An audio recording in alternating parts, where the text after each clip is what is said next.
Usa ka wanted person sa kasong frustrated murder arestado sa Dato Paglas, Maguindanao del Sur. Aktong pagdakop nakuhaan og video. Ari ang report ni Tony Humamil.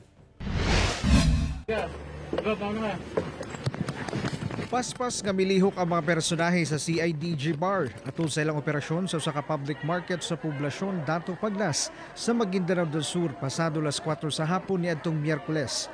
Pagsulod ni ining isdaan sa maong palengke.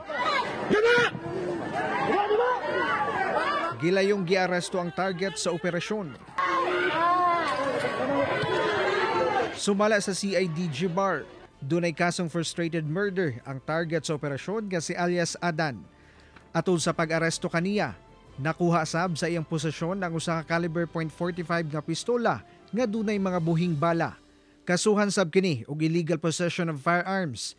Gidala na sa CIDG RFU Bar ang suspect alang sa documentation and proper disposition og nakadakdang dalom sa korte nga nag-issue kaniya og warrant of arrest. Wala na kini mihatag og pahayag. Ako si Tony Humamil para sa One Mindanao.